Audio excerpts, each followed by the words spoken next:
you can be Muslim, you can be Black, you can be beautiful, you're not oppressed. It definitely impacted my choice, my academic journey, because I wanted to share that with the world.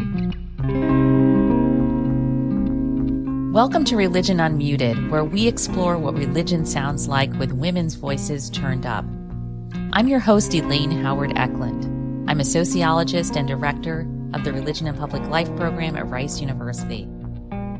Today I'm going to be talking about race, Islam, and gender in American politics with my guest, Jamillah Karim.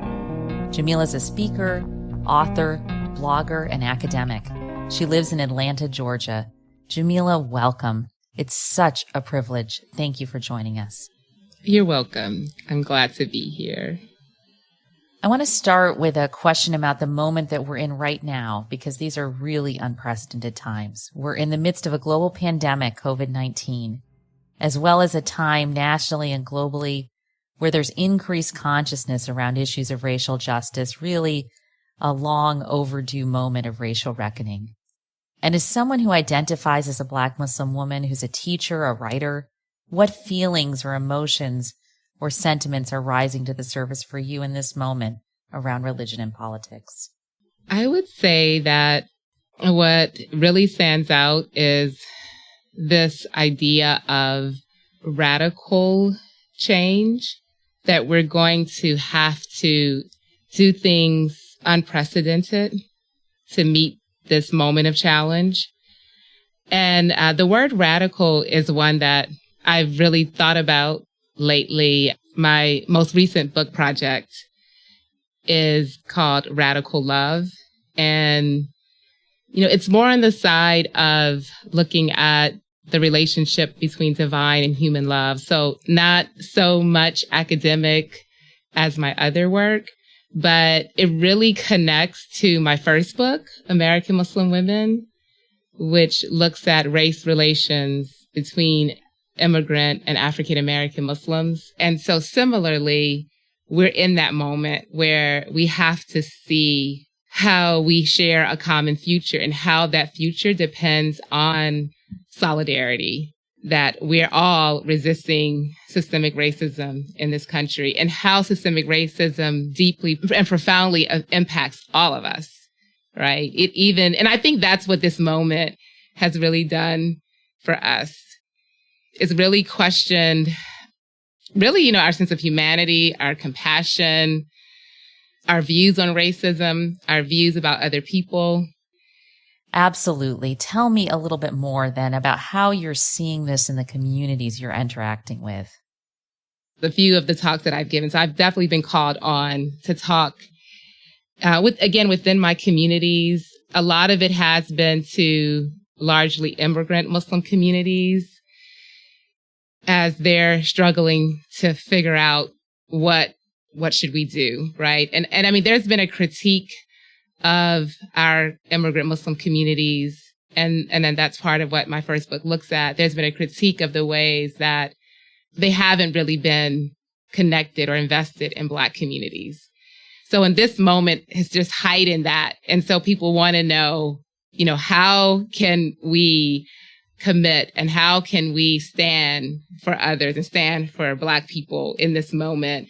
And so, I've been talking about that radical love, that you truly have to love Black people is what I tell them. There's a saying in our faith, it's the saying of the Prophet Muhammad, that none of you truly has faith until you love for your brother what you love for yourself. So we're coming from a religious ideal, right? And we're coming from a religious motivation to say that if you really call yourself one who has faith in God, then you have to love for humanity what you love for yourself. You have to love for your brother or sister what you love for yourself. So it's coming from that idea that I talk about, this radical love. And then I talk about resistance, radical resistance as well. And so what a lot of women like me and thought leaders and activists and academics have been talking about is radical ways of even protecting our communities. I like what you're saying about radical love, but I think most people wouldn't think of those two words together. Radical is the kind of word that seems strong and, as you say, resistant. When you say radical resistance, then that makes sense to me, but maybe say a little bit more about how throughout your life and your childhood and onward, this idea of radical love was modeled. Absolutely. It very much captures my childhood and what I think is one of the greatest gifts that my community and my parents gave to me. So I consider myself a daughter of the Nation of Islam. I was not born in the Nation of Islam. Of course, we know the movement still continues. The Nation of Islam exists today. But when I talk about it mostly as it was led by Elijah Muhammad. And so my community and my parents, they joined the Nation of Islam in the 70s.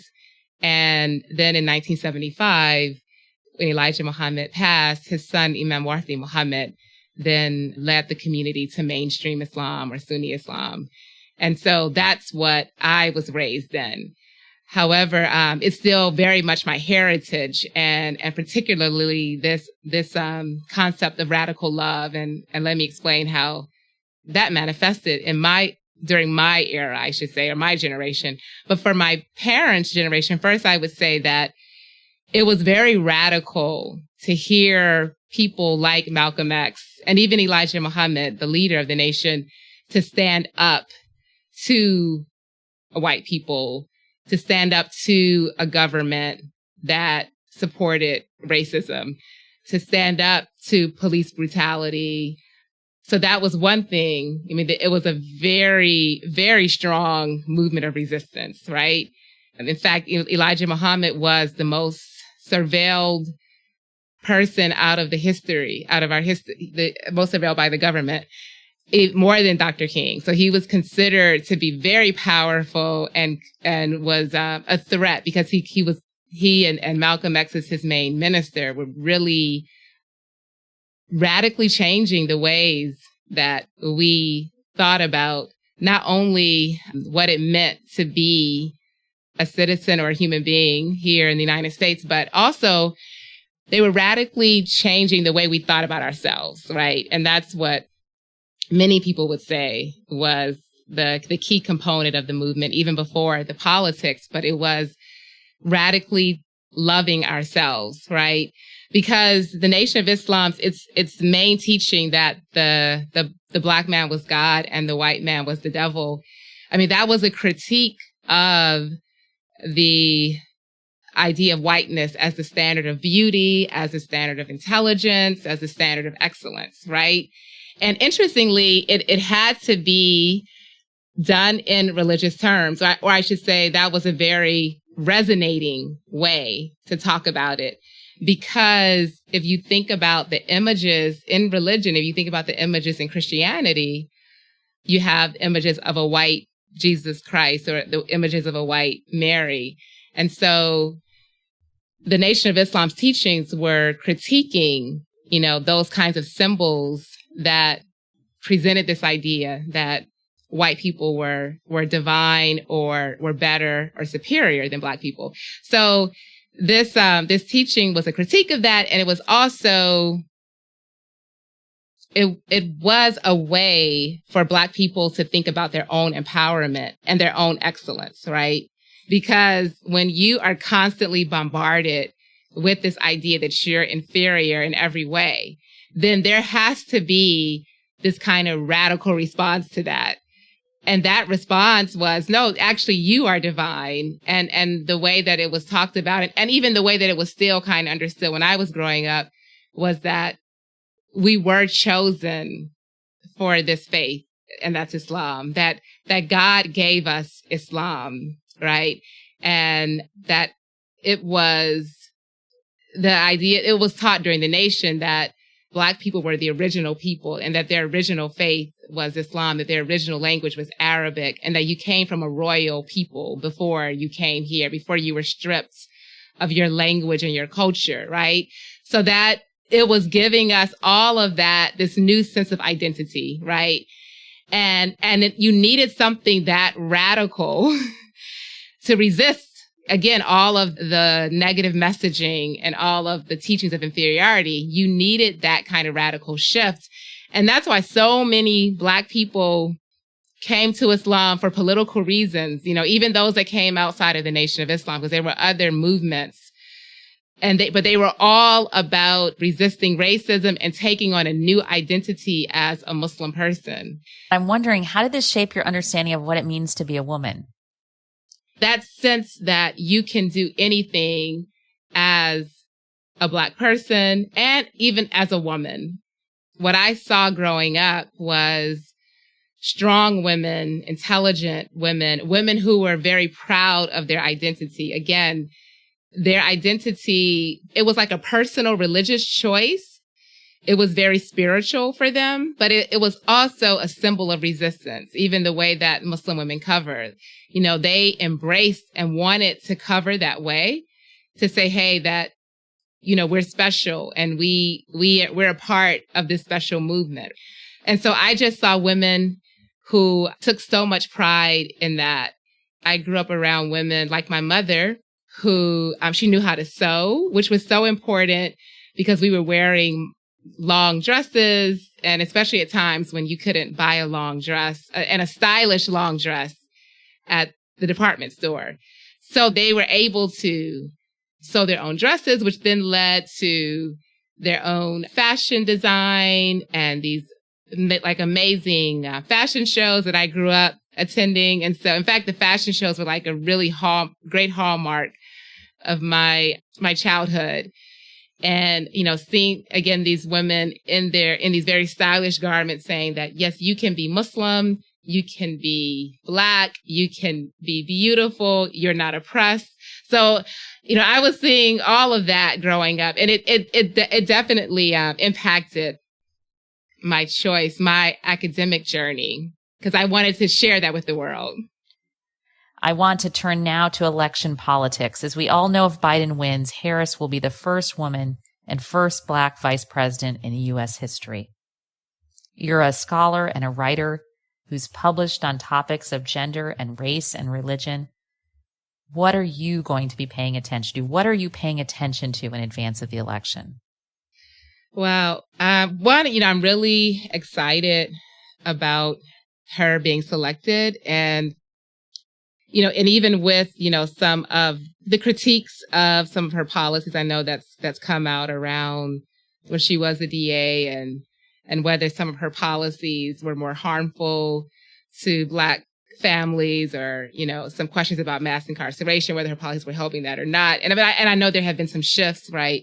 But even given that, I think it's outstanding to have her in this position because of the things that I've already talked about, how important, image is, how important it is to have role models that look like us, right? And so I think this is one of those moments and opportunities for us to, see someone like us and to be engaged. So so I guess to answer your question, I'll really be interested in the ways that her candidacy is bringing out more people who would not normally vote, right? Or not really be interested in politics this way. What stands out to you right now about the role of gender in public discussions about religion and politics? Is anything surprising you? Is there anything in particular that you're focusing on?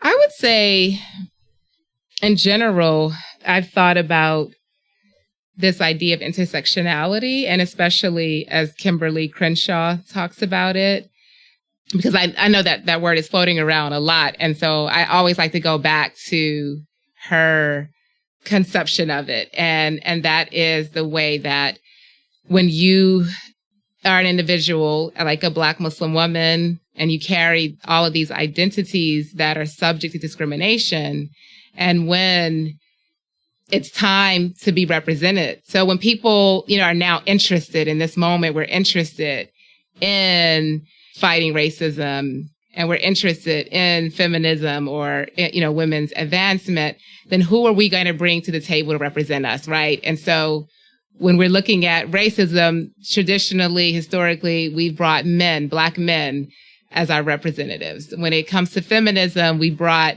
white women to the table, right? Black women are, in a sense, marginalized and silenced because there's no one that's at the table representing the unique ways that race and sex come together, and sexism, come together to marginalize them or alienate them, right? I'd like to ask you a question we pose to all of our guests. Who do you recommend our audiences read to learn more about these issues? I'll start with Dr. Suad Abdul Khabir. She is a professor and an author of the book Muslim Cool.